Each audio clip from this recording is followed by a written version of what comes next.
Tuvalu's 9 coral atolls are home to 10,500 people. Firmly connected to family, culture and land. Until recently, the richness of the soil and sea has provided a self-sufficient lifestyle for the families who share it. But with an average elevation less than 2 metres above sea level, this is a delicate environment. The accelerating effects of sea level rise are threatening the traditional ways of life. Families like Mofetis already live with their feet in the water.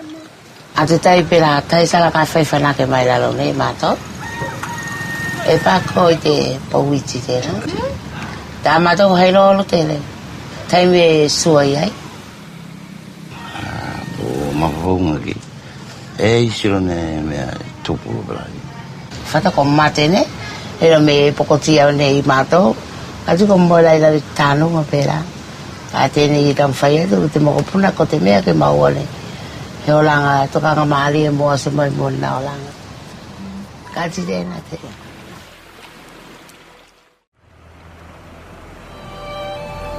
Recent data shows that sea levels in Tuvalu are rising by 4 millimetres every year.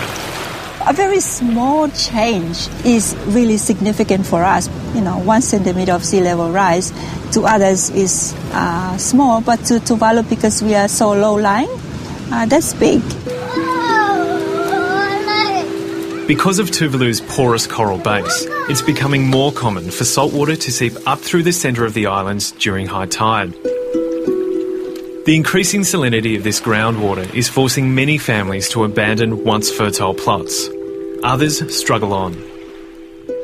Yeah, sia to kilakau tu ko ngatele, lakau kaina, pela ki maika mei, ia ko ki kapisi ko nei. Bela fatoanga ko nei sia fai mai to. Fish numbers are also declining due to warmer waters and coral bleaching, leaving Tuvaluans more dependent on imported goods than ever before. It brings with it a new dilemma, dealing with the tons of rubbish created by a consumer-driven society. Trapped in a cycle of sea level rise, land loss and degradation, even the most passionate Tuvaluans are doubtful about their future. Well, I can see properly now this land will be, nothing.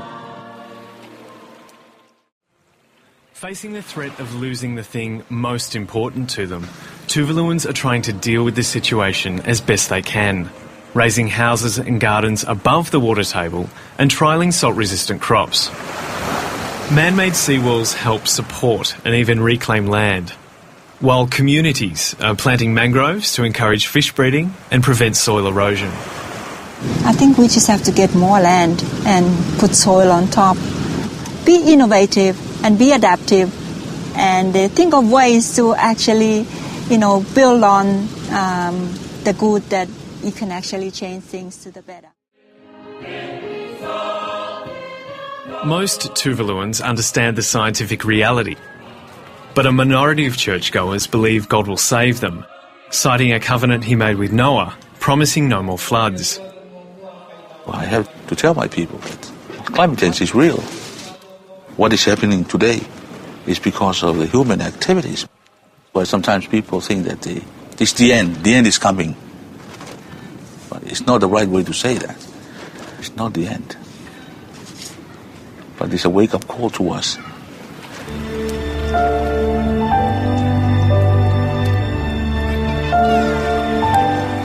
Tuvaluans have always understood they are vulnerable and have an age-old word that empathises with those who have no land. Whakaalofa, something that felt in your heart. What am I going to do to help these people? Tuvalu is just like that. Elera es la fanga. Kaya te lalo que le vea maina. Ela hikiro te fiaka I pela te pula mai kia te wat fenuane pela ke fiso so ani mai e plalo fa mai pene he ko ma wa ke ka pera ka tolo ki te to felo wale ka di te na e sila